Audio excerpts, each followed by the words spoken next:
I'll be back. I need your clothes, your boots, and your motorcycle. Did you call moi a dipshit? Bonjour à tous, soyez les bienvenus sur Nyanko TV.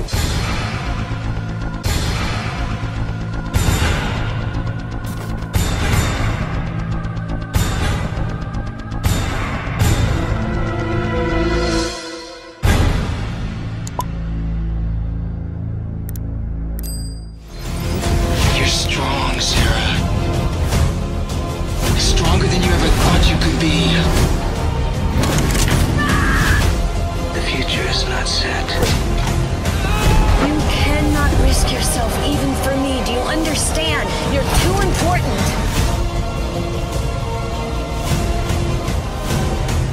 On, stay down! You're not on the floor, face down! Aren't we changing things? I mean, right now, changing the way it goes. Get out of the way, John. Shoot! Nous sommes là aujourd'hui pour parler de Terminator 2 et on sera tous d'accord pour dire qu'il y a eu un avant et un après Terminator 2. Je tiens à vous remercier d'être légèrement plus nombreux chaque semaine à vous abonner à ma chaîne, c'est hyper important pour ceux qui l'ont pas encore fait et pour ceux qui viendraient d'arriver, qui me découvriraient par cette vidéo. Si la vidéo vous a plu, je vous encourage également à vous abonner pour afficher votre soutien à mon travail et à cocher la cloche de notification pour ne pas rater évidemment les prochaines vidéos. N'attendons pas plus, rentrons dans le vif du sujet. Terminator 2, le jugement dernier, le chef-d'œuvre de James Cameron sorti en 1991. C'est parti!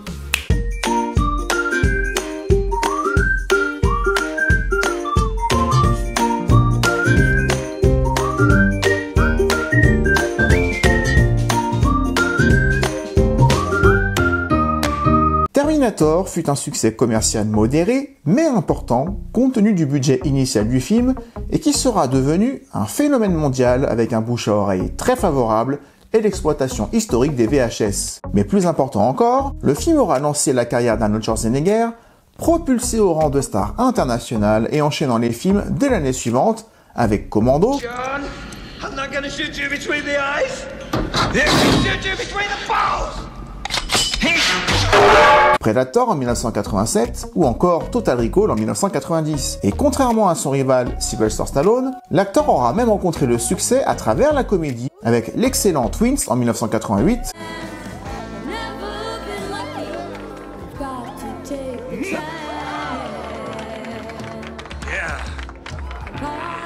ou encore Un flic à la maternelle en 1990.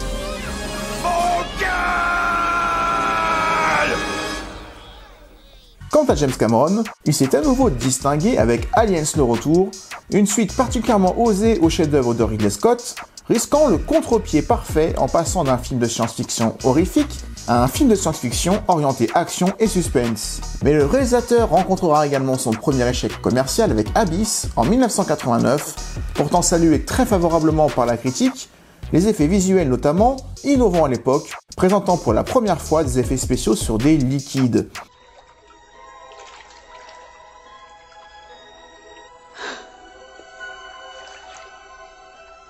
Le film a d'ailleurs remporté l'Oscar des meilleurs effets visuels lors de la cérémonie des Oscars de 1989 et a récolté 3 autres nominations. Et bien que James Cameron avait une toute autre idée en tête pour entamer les années 90, il n'y a qu'une seule question que les spectateurs et les journalistes posaient au réalisateur et également à Arnold Schwarzenegger: quand est-ce que vous allez tourner la suite de Terminator ? Mais pour le réalisateur, Terminator n'avait pas été écrit pour mettre en chantier une suite potentielle, le film se suffisant à lui-même, comme le disait d'ailleurs très bien le personnage de Reese. À présent, personne ne peut repartir, ni revenir, la salle a voyagé dans le temps ayant été détruite. De plus, les droits de la franchise sont séparés en deux, détenus à moitié par la société Hemdale et moitié par Galen Hurd, la compagne de James Cameron. Mais c'est la société Carolco, qui avait rencontré un succès colossal grâce à Rambo 1 et Rambo 2, d'acheter les droits de Terminator à Hemdale, alors en quasi-faillite à l'époque, suite à plusieurs échecs au box-office de leur dernière production. Et après des négociations particulièrement tendues, les droits de Terminator sont rachetés pour la somme de 10 millions de dollars. Mais James Cameron, toujours tourmenté par l'échec commercial d'Abyss, n'est pas intéressé outre mesure à retoucher à son œuvre. Mais lorsqu'il sera contacté en direct par Mario Kassar, le producteur des Rambo, ce dernier lui proposera 6 millions de dollars de salaire s'il disait oui pour le réaliser. Je peux peut-être vous convaincre. Ah, monseigneur me prend par les sentiments. Qui faut-il tuer pour ce prix-là? Aucun réalisateur, il faut se remettre dans le contexte de l'époque, n'avait reçu une telle proposition. D'ailleurs, dans cette vidéo, je vous invite, aux plus jeunes d'entre vous surtout, à vous remettre dans le contexte de l'époque pour voir à quel point tout ce qu'il va y avoir dans ce film est novateur et n'existait pas. Bien qu'aujourd'hui, tout semble très conventionnel, beaucoup de choses sont parties de ce Terminator 2, comme je disais au début, il y a un avant, il y a un après. On y retourne. La contrepartie de ce cachet substantiel était la date de sortie du film, fixée par avance au 3 juillet 91, alors que nous sommes déjà au début des années 90 et sans qu'aucun scénario préalable ne soit rédigé à ce jour. Pour une production d'une telle envergure, 2 ans est le minimum pour l'époque, voire 3 pour des productions d'un tel calibre. Mais en contrepartie de ce timing serré, le réalisateur a carte blanche et un budget ultra généreux à l'époque, bien que pas encore vraiment défini, afin de retranscrire à l'écran la vision de James Cameron qui lui est propre sur chaque film. Ce gars, il a des visions, parce que le premier Terminator, on en a parlé, est né d'une vision qu'il avait dans sa tête. Par conséquent, et étant donné le grand nombre de métiers qu'il a occupés durant ses fonctions, il connaît tous les métiers et quand il a un film en tête de A à Z, il ne sortira jamais de sa vision.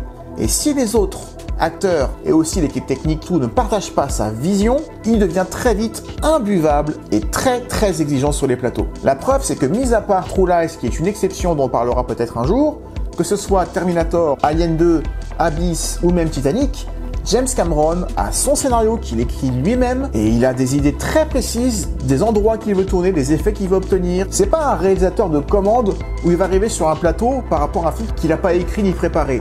C'est son bébé et personne n'y touche. Pour l'aider à l'écriture, James Cameron fit appel à son ami William Witcher, ami avec qui il avait pour projet d'écrire un tout autre film de science-fiction avant qu'on ne lui propose Terminator 2. James Cameron fut en effet rassuré d'écrire le film à 2 mains. Et du coup, les idées fusent beaucoup plus rapidement. D'après James Cameron, ce sera 50-50 au niveau des idées, et James Cameron aura eu beaucoup plus la main et l'impact sur les dialogues. Le Hasta la Vista Baby, par exemple, c'est ce que disait James Cameron quasiment à chaque fois de la fin de ses conversations téléphoniques. Et plusieurs idées furent envisagées dans le film, notamment d'avoir 2 T-800 qui allaient se mettre sur la gueule au début du film, mais ils avaient peur que le public ne distingue pas quel était le bon du mauvais. Idée qui va être reprise dans Terminator Genesis. Il y avait également l'idée de situer le film dans le futur, mais ils se sont dit assez rapidement que le budget allait être complètement éclaté si on filmait un film intégralement dans le futur, idée qui sera reprise dans Terminator Renaissance. Mais c'est durant l'écriture que James Cameron réalisa que son échec avec Abyss allait peut-être l'aider. Car les effets spéciaux qu'ILM avait réussi à concevoir, notamment pour la scène où l'eau de mer prend vie et prend le visage d'Elizabeth Mastrantonio, James Cameron est convaincu que cette technologie peut être utilisée pour donner vie au T-1000, la vision du Terminator que James Cameron avait pour son tout premier film, mais il n'avait cependant ni le budget, ni les moyens techniques de le réaliser à l'époque. La société ILM est prévenue, il va falloir réitérer l'exploit des effets spéciaux d'Abyss, mais à échelle XXL. Et c'est Denis Muren, le responsable des effets spéciaux chez ILM, qui va se voir confier cette tâche gargantuesque, ainsi qu'à ses équipes, car ce que Cameron demandait était quasi irréalisable même pour l'époque, ou en tout cas très novateur. Et 8 mois seront nécessaires pour les effets spéciaux du film, l'équipe ayant été aidée par les 52 storyboards dessinés par James Cameron avant le tournage pour leur montrer sa vision du T-1000 et de ses incroyables aptitudes. Les effets spéciaux de Terminator 2 coûteront à eux seuls 6 millions de $, soit l'équivalent du budget total du premier film. Ça montre clairement que nous sommes entrés dans une autre dimension avec ce T2. L'idée de réunir à l'écran Kyle Reese et Sarah Connor était pourtant prédominante au départ, puis très anecdotique, l'acteur faisant finalement qu'un caméo qui sera coupé de la version cinéma. Michael Biehn, au début de la carrière de James Cameron, c'était un petit peu son acteur fétiche. Il l'utilise dans Terminator 1, puis dans Agnès le Retour pour qu'il joue le rôle de X, puis dans Abyss où il joue le vilain. Et il aurait dû reprendre sa place dans Terminator 2, et Kyle Reese devait également jouer dans Titanic de James Cameron, il devait jouer le rôle de Kyle, le fiancé de Kate Winslet avant que DiCaprio ne débarque et foute la merde. Pourtant, Terminator 2 sera la dernière collaboration de l'acteur et du réalisateur, et je ne sais pas vraiment pourquoi si ça a été officialisé un jour, mais je me demande si le fait que Michael Biehn ait été retiré progressivement du projet Terminator 2 n'a pas joué. Je sais pas s'il l'a très bien pris. Le début des années 90 étant particulièrement difficile pour l'acteur qui voulait aussi jouer dans Alien 3, on lui a juste demandé de revenir pour crever des génériques d'intro. Mais en tant qu'acteur, Michael Biehn derrière, ça sera un petit peu plus compliqué même si on le reverra à diverses occasions. L'idée arrive finalement en dernier de centrer le film sur l'enfant, John Connor, coupé de sa mère, et développant par conséquent une relation presque paternelle avec un Terminator. Cette tournure, envisagée, est décisive, en parallèle avec l'idée de reprendre l'esprit d'Aliens le Retour, en prenant le contre-pied du premier film, tant dans l'esprit que dans l'exploitation des personnages. Par exemple, dans Alien, Ripley passait d'une survivante dans Alien 1 à une guerrière dans Aliens le Retour. ou l'androïde froid et animé par un seul objectif dans Alien qui deviendra un androïde protecteur et attachant dans Aliens le Retour. Mais au-delà de devenir une guerrière, Sarah Connor deviendra peu à peu la Terminator qu'elle combat, tout comme le professeur Silverman ne parlant plus à une femme mais à une patiente qui n'écoute même plus, ayant Fermator, ou les parents adoptifs de John Connor, plus tuteurs que parents. Le scénario dense et dispersé s'organise peu à peu et sera finalisé durant un marathon de 35 heures non-stop, ayant bouclé l'histoire 3 heures avant la date butoir fixée, alors qu'il devait se rendre avec Arnold Schwarzenegger au Festival de Cannes pour annoncer justement l'officialisation de Terminator 2. James Cameron donnera un scénario de 140 pages à l'acteur qui lira le scénario durant le vol. Arnold Schwarzenegger sera alors sceptique à l'idée de jouer un Terminator qu'il qualifie de Bambi selon ses termes, préférant à nouveau jouer le méchant. Mais c'est encore une fois James Cameron qui rassurera l'acteur, lui précisant que le T-800 sera méchant, mais uniquement lorsque quelqu'un s'en prendra à John Connor. Non! Pose ce flingue tout de suite! Et vous, tirez-vous! Allez, bien que on se bat! Le film reste cependant budgété définitivement à 90 millions, allant même jusqu'à 102 millions en fin de tournage, budget qui n'avait été jamais vu et qui était particulièrement risqué pour Carolco, James Cameron devant investir de lui-même $1 million pour montrer sa confiance au projet et inciter ses producteurs à faire de même. Au niveau du casting, Arnold Schwarzenegger était forcément dans le film, mais non sans un cachet, encore une fois jamais vu, de $15 millions, alors que Linda Hamilton acceptera de rempiler pour $1 million, Il faut que je vois ça, moi. et uniquement si elle pouvait jouer une version de Sarah Connor complètement folle. Et bien que réticente à tourner avec James Cameron une nouvelle fois, suite à un tournage du premier film particulièrement éprouvant pour l'actrice, c'est après un visionnage d'Aliens et de Abyss que l'actrice accepta de se plier aux exigences très élevées du réalisateur qu'elle considérait comme un visionnaire. Et la comédienne, 2 semaines seulement après avoir couché de son fils, suivra un entraînement militaire durant plusieurs mois, ainsi qu'un programme de remise en forme et de musculation pour le film. Arnold Schwarzenegger sera d'ailleurs particulièrement impressionné par la carrière de l'actrice lors du premier jour de tournage, je crois que ça se passait au Mexique, au moment où elle est en débardeur militaire, et lui, appréciant particulièrement la culture physique parce qu'il est venu dans le métier comme ça, sera particulièrement admiratif du travail de l'actrice pour se préparer à ce rôle. Et en ce qui concerne John Connor, James Cameron n'était pas satisfait par les enfants habitués à tourner dans les pubs qu'il avait vus durant les castings. Et c'est à Pasadena, dans une association sportive pour jeunes, que l'inconnu Edward Furlong fut remarqué. L'enfant avait en effet une histoire similaire à celle de John Connor, à savoir un jeune des rues qui ne vivait plus avec ses parents. Et après plusieurs essais plus ou moins concluants, les passages avec des dialogues étant plus difficiles à jouer pour le jeune acteur, James Cameron lui donnera une dernière chance lors d'un ultime essai, durant lequel l'acteur y mettra tout ce qu'il a, et c'est surtout l'alchimie avec Arnold Schwarzenegger, présent sur le plateau, que le jeune acteur sera choisi, avec en contrepartie l'obligation de prendre des cours de comédie durant le mois qui suit, ainsi qu'une remise à niveau physique durant 1 mois, juste à temps pour le tournage du film, et bien sûr en parallèle de ses études. Enfin, pour le T-1000, l'idée était claire. Il fallait un physique en opposition totale avec celui du T-800, et c'est lors de l'intro de Die Hard 2 que Robert Patrick fut remarqué, bien qu'ayant une seule ligne de dialogue dans le deuxième opus de Die Hard. A sitting duck. It doesn't show signs of stopping. L'acteur ira très loin dans l'immersion, amenant son propre travail à l'écriture du personnage, se basant durant sa préparation au film sur le mouvement d'animaux, notamment de la menthe religieuse dont il s'imprégnera des mouvements, mais également de la manière des non-voyants à cartographier les alentours avec son toucher, palpant les meubles tout en les scannant, le T-1000 étant très en avance technologiquement sur le T-800. On le voit d'ailleurs dans une scène coupée durant laquelle le T-1000 cherche des indices dans la chambre de John Connor, scène supprimée du montage final. Robert Patrick était tellement à fond, il y avait une telle volonté d'égaler au moins Schwarzenegger dans la prestation de son premier film tout en jouant un Terminator tout à fait différent, que sur le plateau, il va se couper de tout le monde pour rester dans le rôle du T-1000 qui est à part de tout le monde dans le film. Du coup, il ne sympathisera avec aucun acteur et ne leur parlera que lorsque c'est nécessaire pour préparer les scènes, mais jamais en dehors du plateau. Le tournage, ayant lieu d'octobre 90 à mars 91, ne fut pas de tout repos pour l'équipe et le budget record de $102 millions, imposant un stress naturel à tout le monde et un non-droit à l'erreur et des journées de tournage remplies, s'étendant jusqu'à 15 heures par jour. Et certaines scènes d'action de poursuite fut un vrai calvaire comme souvent à filmer, mais prenez par exemple la scène qui se passe dans le canal de Los Angeles. James Cameron avait sa vision de placer John Connor dans un tunnel à souris. Vous savez, un labyrinthe où la souris ne peut sortir que par une sortie et sinon elle est prisonnière des couloirs. Une fois dans le canal, aucune sortie possible, c'est tout droit, John Connor poursuivi par le Terminator. Et du coup, il a fallu créer des tunnels sur ce canal et rétrécir parfois certains couloirs pour donner ce côté oppressant et faire en sorte que le camion se détruise peu à peu, parce que James Cameron avait cette vision-là en tête, il avait même le type de camion qui voulait pour que ça fasse bien, un camion avec le devant tout plat, camion d'ailleurs qui était le jouet que le Terminator écrase en voiture dans le tout premier film. Et dans cette scène-là, une scène qui paraît anodine aujourd'hui pour les plus jeunes d'entre vous, mais la scène de l'explosion où le T-1000 sort des flammes, encore une fois le Terminator qui sort des flammes, c'était dans la tête de James Cameron, c'était déjà fait dans le premier film. Mais là, il sort des flammes, il change d'apparence, il passe de son côté chrome à son côté humain, sans aucun changement de plan. Et ça n'existait pas. Et c'est difficile de se dire aujourd'hui que ça n'existait pas, parce qu'aujourd'hui, c'est comme ça partout, mais à l'époque, c'était nouveau. Pourtant, malgré l'utilisation de l'image de synthèse, le réalisateur privilégiait des plans réels dès qu'il le pouvait. On peut par exemple citer l'utilisation de deux frères jumeaux, acteurs que l'on avait vus dans Gremlins 2, ou de la sœur de Linda Hamilton, utilisée dans le film à 2 reprises, une dans une scène coupée durant laquelle le T-800 devait être reprogrammé par Sarah et par John, et une maintenue au montage durant laquelle le T-1000 prenait son apparence pour attirer et piéger John Connor. Et pour les scènes de nuit, une lumière bleu nuit mélangée à du vert assurait également une qualité d'image jamais vue pour des scènes de nuit dans un film jusque-là. Autre exemple d'authenticité trouvée avec des moyens tout à fait naturels, on peut également citer la scène de la mort de Miles Dyson, inspirée par l'acteur d'un vrai accident de voiture qu'il avait eu, durant laquelle il avait un poumon perforé, lui donnant de sérieuses difficultés à respirer, ce qui rend cette mort particulièrement mémorable. Quant à la poursuite finale en hélicoptère, très dangereuse à filmer, elle aura nécessité un éclairage sur 8 km de l'autoroute de Los Angeles, fermée à cette occasion,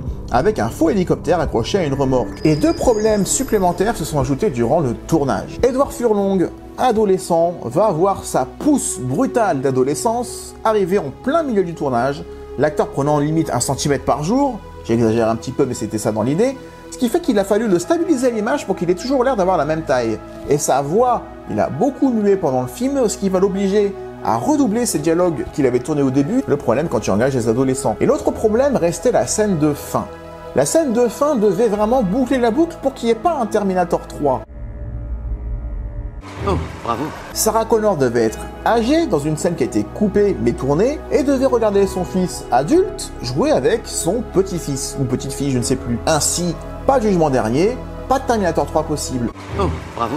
Mais il y avait vraiment une volonté des studios de ne pas se fermer la porte à un éventuel Terminator 3, et puis la fin n'était pas convaincante dans le sens où la prothèse que Linda Hamilton portait pour la vieillir de 40 ans, ou voire de 50 ans d'ailleurs, ça se voyait quoi. Ça se voyait autant que Prometheus.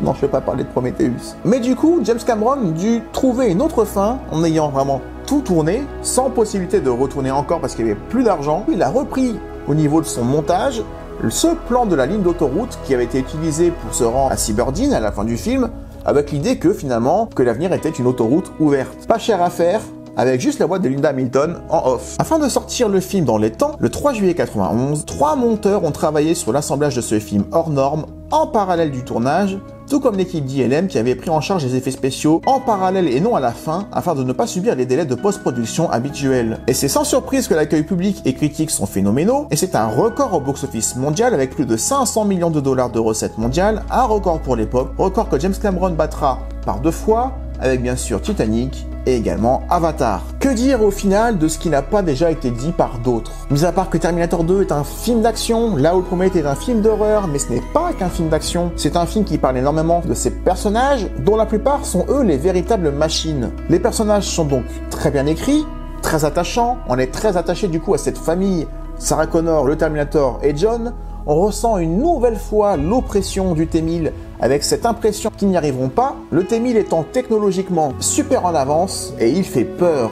C'était encore les Terminators où tu as l'impression que si tu es une seconde face à un Terminator, il te transperce, le premier avec son bras, le deuxième avec son doigt, alors que dans tous les autres Terminators, plus ils sont avancés technologiquement, moins ils sont dangereux. On aura l'occasion d'en parler les prochaines fois. Je suis content également qu'ils aient fait une version courte entre guillemets, parce que la version longue que tu peux voir dans le Blu-ray, je la trouve pas bonne. Notamment la scène où John Connor apprend à son Terminator à faire un sourire, une scène qui aurait vraiment rendu le Terminator ridicule, alors que le film, dans son montage final, a le mérite d'être parfaitement équilibré entre tension, action et humour, parce que oui, il y a de l'humour, mais très bien dosé. Là où le 3, ou surtout le Genesis, seront beaucoup moins bien dosés.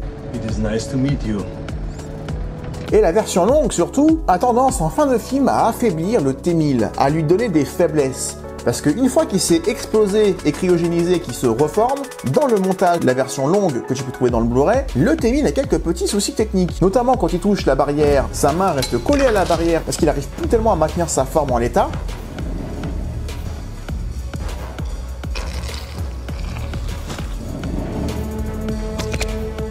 Ses pieds aussi restent collés au sol. On a l'impression quand même qu'il a pris un coup, ce qui est normal. Mais le choix d'enlever cet affaiblissement du T-1000 le rend indestructible. Et c'est génial d'avoir réussi, coup pour coup, à nous présenter deux ennemis absolument glaçants et terrifiants, et dans deux styles si différents. Au final, Terminator 2, c'est un film qui n'a absolument pas vieilli aujourd'hui, plus de 30 ans après. C'est un film qui a changé le cinéma, qui a changé la façon de voir les films, qui a changé le budget qu'on pouvait mettre dans un film. C'est également l'apogée de Schwarzenegger qui fera jamais mieux au cinéma. Il aura jamais un plus grand rôle que dans ce T2. Pas comme James Cameron qui fera, je pense, encore plus fort en termes de cinéma avec Titanic. Beaucoup moins avec Avatar, mais j'aurai sans doute l'occasion d'en parler un jour, il faudra que je le fasse. Mais ça le propulsera définitivement au rang des plus grands réalisateurs, au même rang par exemple qu'un Steven Spielberg. Terminator 2, c'est l'un des plus grands films qu'on ait jamais réalisé, qu'on ait jamais vu. C'est aussi une des plus grandes suites forcément d'un film original, une des seules suites où on peut quasiment tous se dire, on peut tous quasiment se mettre d'accord sur le fait qu'elle ait surpassé l'original. T2.